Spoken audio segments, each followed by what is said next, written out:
আসসালামু আলাইকুম। আমি ডাক্তার সৈয়দ ফাহিম শামস। আমি একজন মনোরোগ বিশেষজ্ঞ।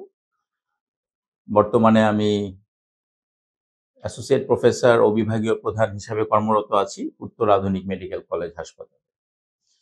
আমি দীর্ঘ ১৫ বছর ধরে মনোরোগ বিশেষজ্ঞ হিসাবে বিভিন্ন জায়গায় কাজ করেছি। একটি বিষয় নিয়ে আমি আজকে আলোকপাত করতে চাই, সেটি হচ্ছে হতাশা এবং বিষণ্ণতা। আমরাও সবাই হতাশায় ভুগি, সবাই একসময় বিষণ্ণ হয়ে যাই। তো এটা একটা স্বাভাবিক প্রক্রিয়া। মানুষ যেকোনো ঝামেলার মধ্যে দিয়ে গেলে, যেকোনো টেনশনের মধ্যে দিয়ে গেলে, যেকোনো কারণেই বিষণ্ণতায় ভুগতে পারে, হতাশায় ভুগতে পারে। গুরুত্বপূর্ণ হচ্ছে কখন আমরা এটিকে রোগ বলব। বিষণ্ণতা তখনই একটি রোগ হিসাবে আবির্ভূত হবে যদি এমন দেখা যায় যে বিষণ্ণতায় আমরা অনেক দিন ধরে ভুগছি। সেটা ২ সপ্তাহ বা তার থেকে অধিক সময় অতিবাহিত হয়ে গিয়েছে। আমরা এই হতাশার মধ্যে দিয়েই যাচ্ছি, বিষণ্ণতায় ভুগছি। এবং এটার সাথে, সাথে আমরা যেসব স্বাভাবিক কাজকর্ম আগে করতাম, দেখা যাচ্ছে সেই কাজকর্মগুলা আমরা করতে পারছি না। এবং আমরা আমাদের নিজেদের যত্ন নিতে পারছি না। আমাদের পরিবারের সাথেও আমাদের সম্পর্কটা জানি কেমন হয়ে যাচ্ছে।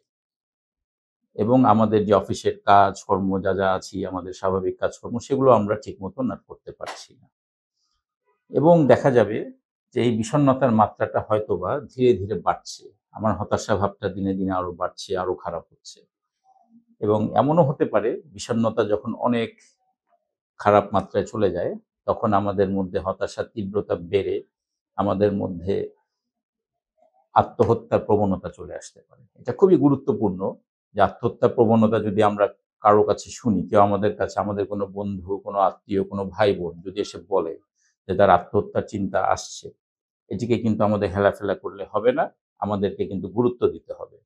এবং মনে রাখতে হবে যে আত্মহত্যার বেশিরভাগ কারণই মূলত দেখা গিয়েছে যে রিসার্চের মাধ্যমে মূলত বেশিরভাগ কারণই হচ্ছে কিন্তু বিষণ্ণতা। সো অতএব আসুন আমরা হতাশায় ভুগতেই পারি, বিষণ্ণতায় ভুগতে পারি। কিন্তু যদি এটি রোগ আকারে এটি চলে আসে তখন যাতে আমরা দ্রুত চিকিৎসা নিতে পারি। এর বিভিন্ন রকম চিকিৎসা পদ্ধতি আছে এবং চিকিৎসা নিলে আমরা অতি দ্রুত ভালো হয়ে যাব। আসুন যদি আমাদের কখনো এরকম হয় আমরা দ্রুত একজন মনোরোগ চিকিৎসকের শরণাপন্ন হই। ধন্যবাদ আপনাদের সবাইকে।